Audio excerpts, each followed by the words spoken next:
అందరికీ నమస్కారము. ప్రతి సంవత్సరము అక్టోబర్ 21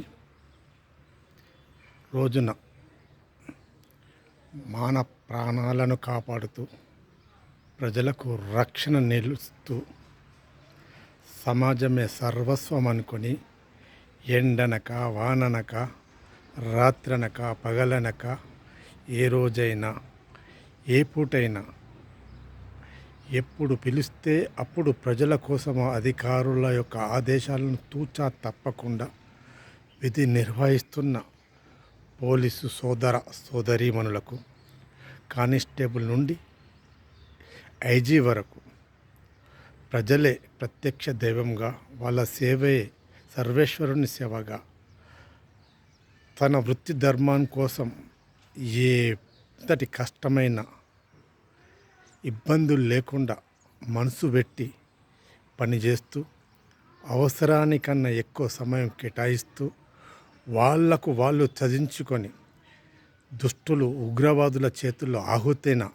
వారందరి కోసము కేంద్ర రాష్ట్ర ప్రభుత్వాలు ప్రస్తుత అక్టోబర్ 21 రోజున సంస్మరణ దినోత్సవం జరుపుకోవడము ఆనవాతిగా వస్తుంది.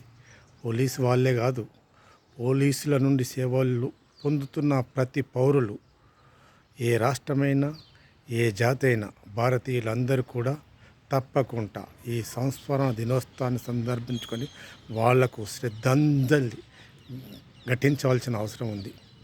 అందులో భాగంగానే నీతి నిజాయితీ పలు సింహభాగం పోలీసు యొక్క వృత్తి లోపల ఉన్నారు. అలాంటి వాళ్ళ కోసం మనం చేదోడుగా వాదోడుగా ఉంటూ సరైన సమయంలో మంచి సమాచారం ఇస్తూ వాళ్ళకు కావాల్సిన సహకారాలు అందిస్తూ మనం ఉంటే మన మీద మరింత భక్తి, గౌరవం, ప్రేమ పెరుగుతుంది. మనకు రక్షణ లోపల మరింత ముందుగా ఉండే అవకాశం ఉంటుంది. అందుకై ఒక పౌరునిగా వాళ్లకు మనసా వాచా కర్మేణ వాళ్ళ యొక్క రక్షణ సమయం లోపల ఆహుతి పొందిన బలైన పోలీసు సోదర మిత్రులందరికీ కూడా నా మనసు పూర్తిగా శ్రద్ధాంజలి ఘటిస్తున్నాను. అలాగే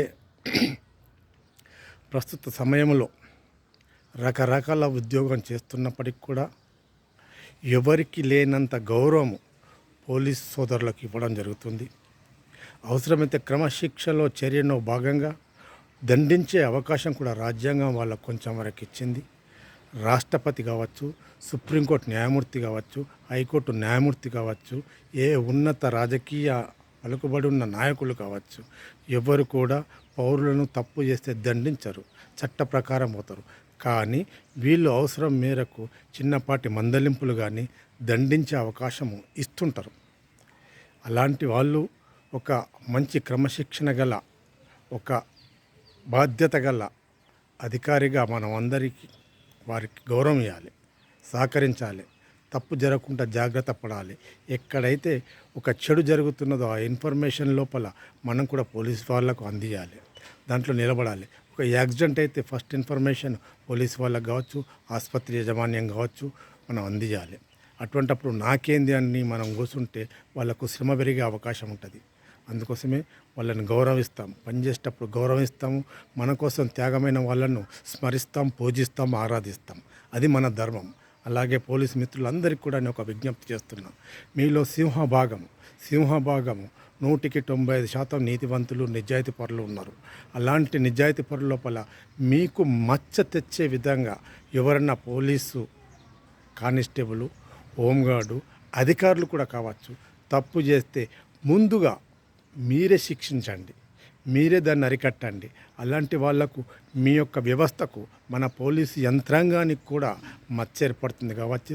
తప్పకుండా వారిని అరికట్టే విధంగా, క్రమశిక్షణ చర్యల్లో ఉండే విధంగా ప్రభుత్వం దృష్టికి తీసుకుపోయి అవసరమైతే వారికి మీరే శిక్షించి జాగ్రత్త పడవలసిన అవసరం ఉన్నదని భావిస్తూ ఎప్పటికీ ప్రత్యక్షంగా మాకు సేవ చేస్తున్న పోలీసు మిత్రులందరూ కూడా మాకు దైవ సమానులే. అలాగే మాకు ఎప్పటికీ ఇలాగే నీతిగా నిజాయితీగా సేవ చేస్తారని ఆశిస్తూ పోలీసు ఉన్నతాధికారుల నుండి పెట్టుకొని హోంగార్డ్ వరకు అందరినీ మరొకసారి కృతజ్ఞత అభివందనలు తెలియజేస్తూ మీకు ధన్యవాదాలు తెలియజేస్తూ ఈ సంస్మరణ మనసుతో చిత్తశుద్ధితో చేయాలని కోరుకుంటూ ముగిస్తున్నాను. జై హింద్, జై భారత్.